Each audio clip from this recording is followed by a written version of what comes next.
फिर आप सभी का स्वागत है भारत 24 में, और जहां हम आपको डोज देते हैं खबरों के साथ साथ योग का। तो अब हम क्या नया सिखाने वाले हैं हमारे दर्शकों को? अब हम दो नई चीज़ें अपने तमाम दर्शकों को बताएंगे। एक तो जो बैक पेन आपकी होती है, अगर आपकी पीठ में दर्द होता है तो उसके लिए आपको कौन सा आसन करना है, और दूसरा हम आपको बताएंगे कि जिन लोगों को ये लगता है कि हमारी चर्बी बढ़ रही है या फिर हम थोड़े मोटे हो रहे हैं, तो ये उनके लिए खास रहने वाला है। सबको लगता है, सबको लगता है। आप तो बिल्कुल फिट हैं पूजा, आप तो जिम भी जाती हैं।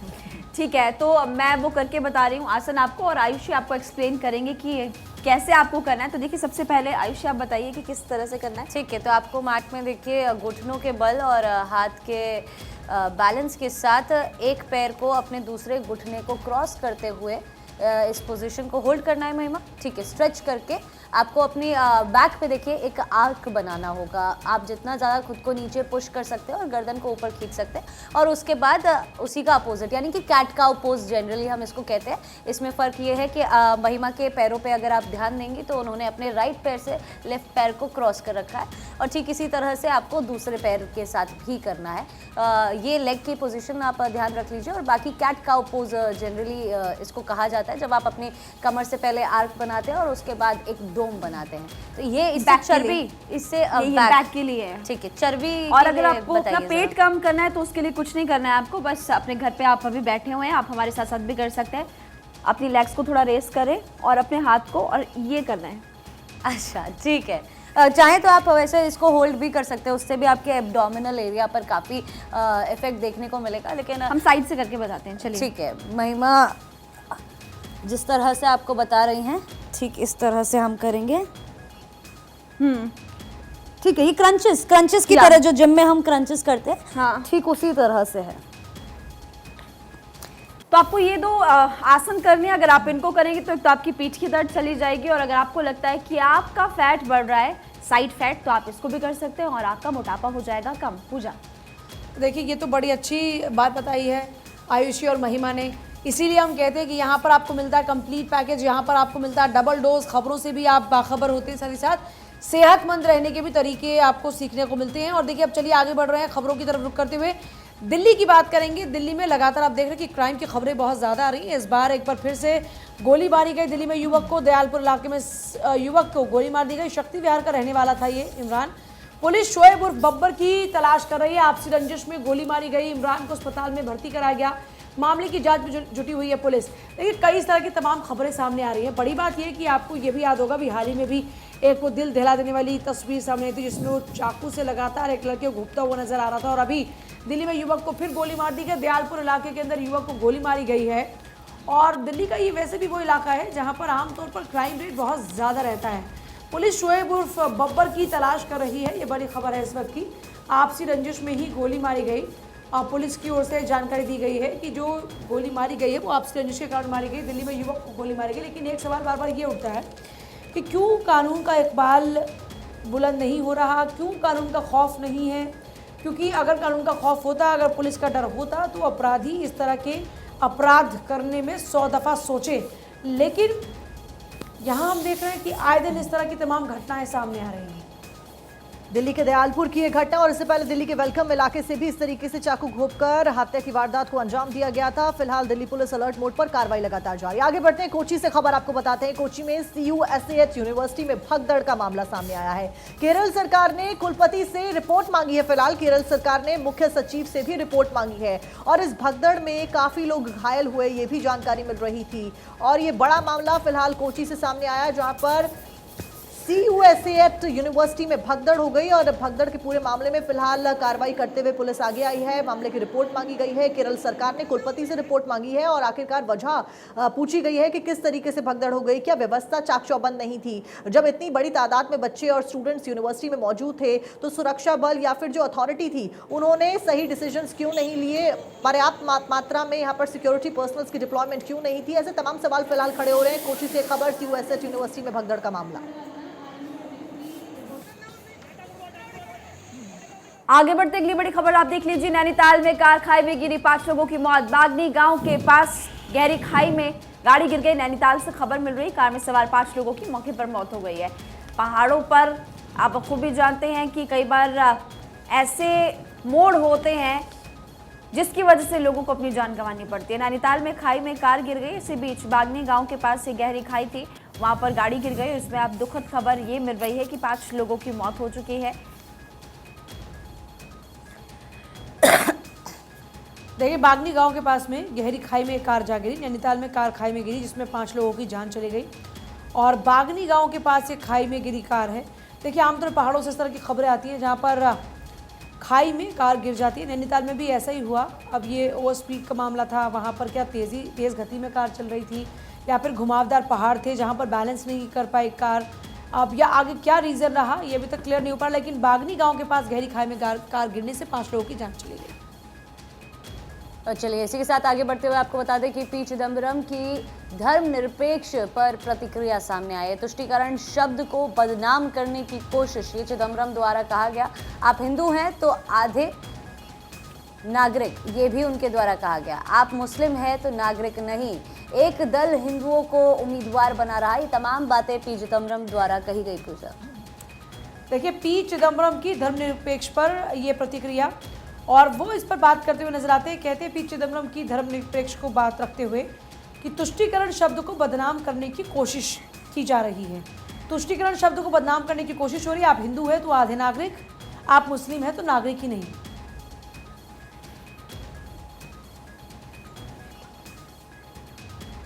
और देखिए, बात महू मोइत्रा की मुश्किलें बढ़ती हुई नजर आ रही हैं, क्योंकि देखिए सीबीआई ने महू मोइत्रा के खिलाफ में जांच शुरू कर दी है। कैश फॉर क्वेरी का ये मामला है और इसी मामले में बीजेपी सांसद ने लोकपाल से शिकायत की थी। संसद की आईडी और पासवर्ड बिजनेसमैन हीरानंदानी को देने का आरोप है। दैनिक भास्कर की खबर है।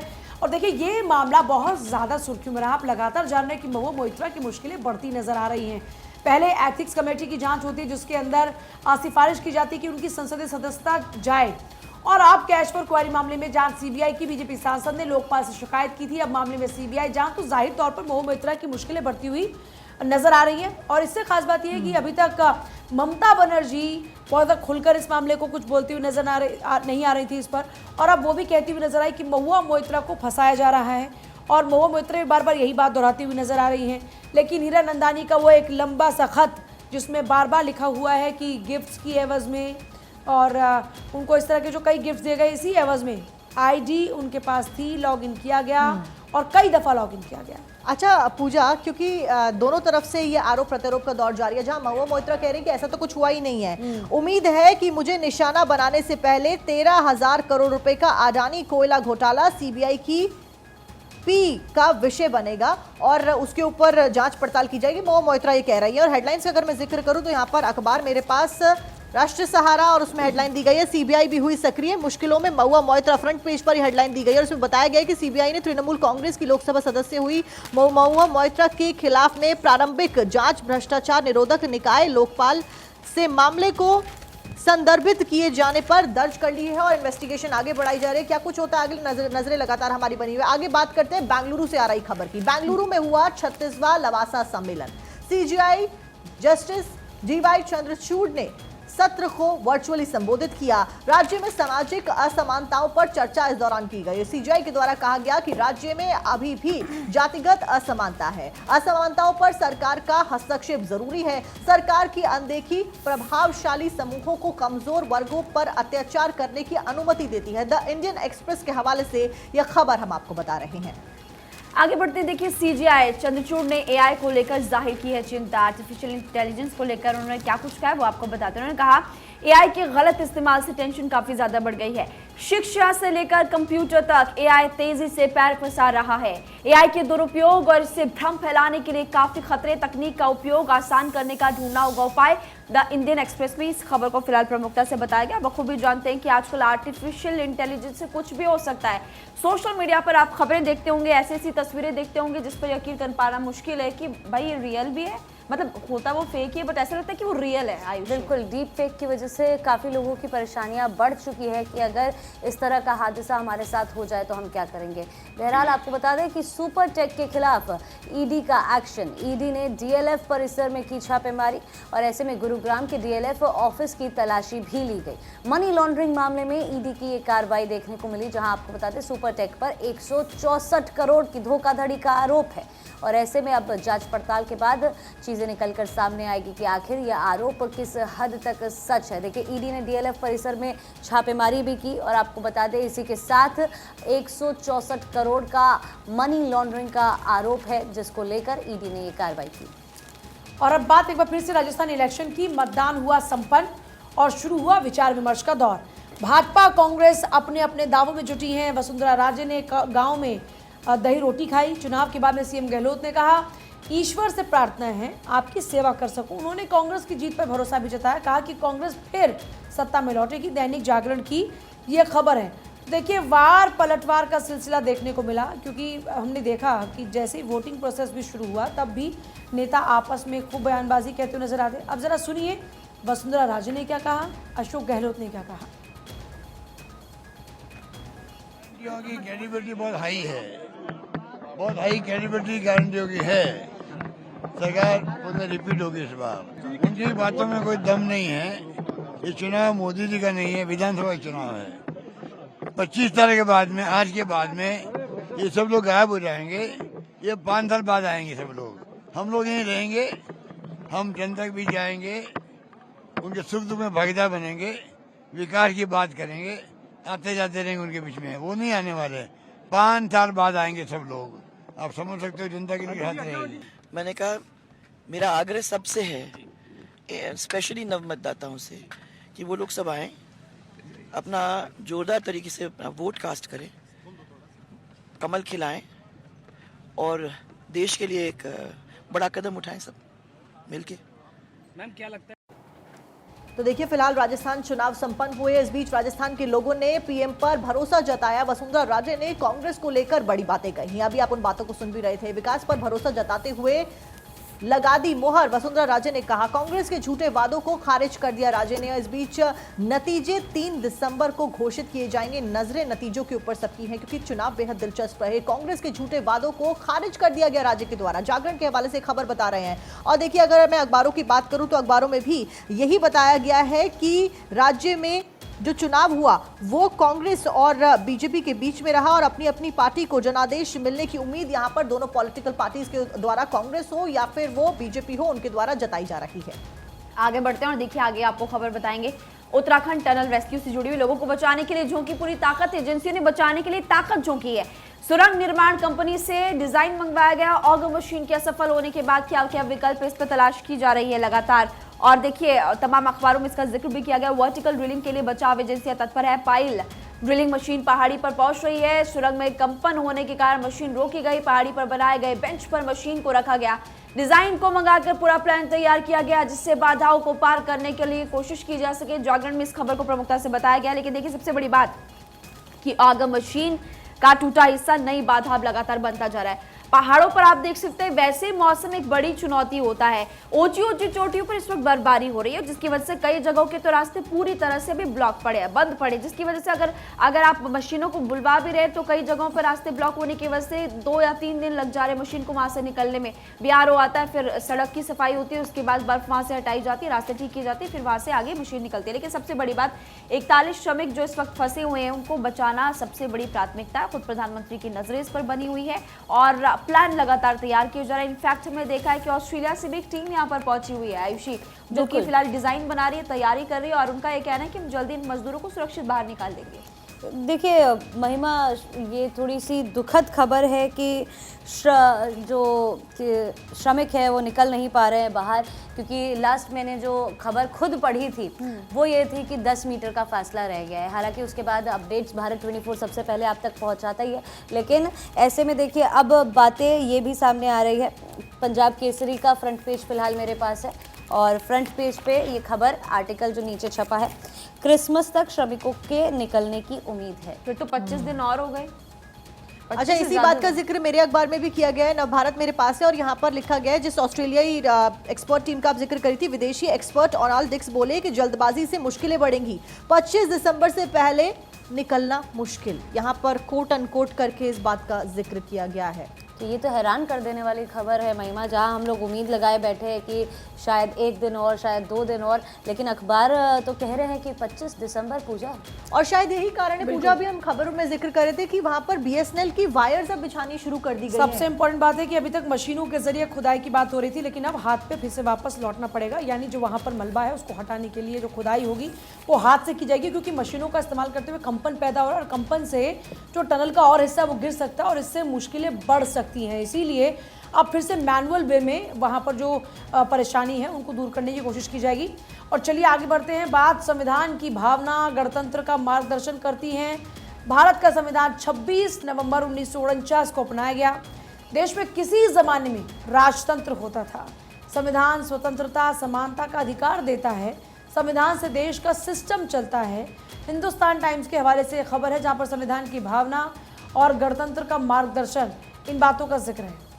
अगली खबर आपको बता दें न्यूयॉर्क से 3 गुना बढ़ा हिमकंड टूटा है। धीरे धीरे बढ़ रहा है दक्षिणी महासागर की ओर और इस बीच अंटार्कटिक से पूरे समुद्र में बह रहा है। विशालकाय होने से समुद्र तल से ये चिपका हुआ है। कई वर्षों तक वेडेल सागर में बना रहा ये हिमखंड न्यूयॉर्क शहर से 3 गुना बड़ा है। आपको बता दें ग्रेटर लंदन से ये दुगना है। आकार लगभग 4000 वर्ग किलोमीटर का है। समुद्री धाराओं हवा की मदद से गति पकड़ रहा है।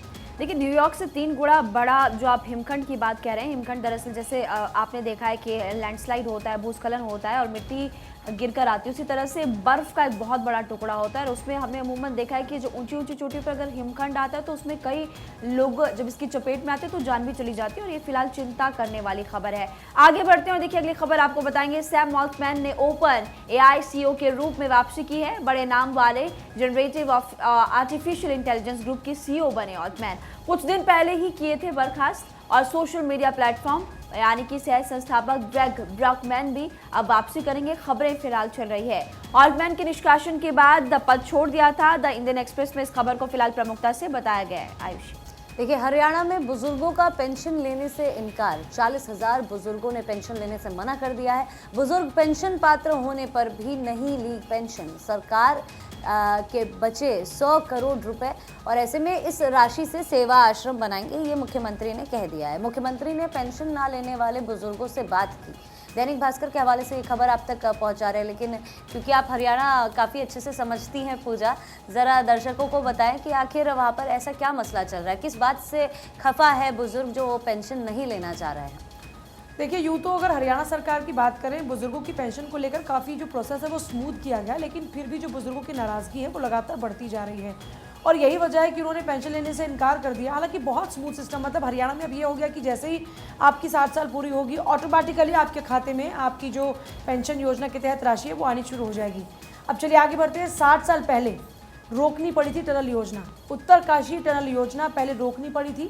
पानी का रिसाव, ज़मीनी हलचल बड़ी वजह रही। सिलक्यारा टनल में फंसे हुए 41 मजदूर। हिमाचल में दुनिया की 30% लैंडस्लाइड्स होती हैं। देश की 29 टनल का सेफ्टी रिव्यू। दैनिक भास्कर की खबर है जिसमें बताया गया कि 60 साल पहले भी जो टनल योजना थी उसको रोकना पड़ा था और उसकी वजह वहाँ पर जो रिसाव है वो है, वहाँ पर जो लगातार लैंडस्लाइड होता है वो है। उत्तरकाशी टनल में आप देख रहे हैं कि 41 मजदूर फंसे हुए हैं। कब बाहर निकलेंगे नहीं पता, क्योंकि वक्त बढ़ता जा रहा है। कभी लगता है कि आज खुशखबरी आएगी तो अब हो गया कि लगभग 1 महीना लग सकता है। वक्त बढ़ता जा रहा है, चुनौतियां काफी ज्यादा हैं। आगे बढ़ते हैं, अगली खबर का रुख करते हैं। कैडिला के सीएमडी पर विदेशी महिला का आरोप सामने आया है। कैडिला के सीएमडी राजीव मोदी पर गंभीर आरोप लगाए गए हैं। बुल्गारिया की महिला ने रेप के आरोप लगा दिए हैं सीएमडी के ऊपर। अब ऑफिस में रेप करने का ये बड़ा आरोप और गंभीर मामला सामने आया है। एफआईआर के लिए गुजरात हाईकोर्ट में लगाई अर्जी, निचली अदालत ने खारिज की है याचिका। दैनिक भास्कर के हवाले से यह खबर हम आप तक पहुंचा रहे हैं।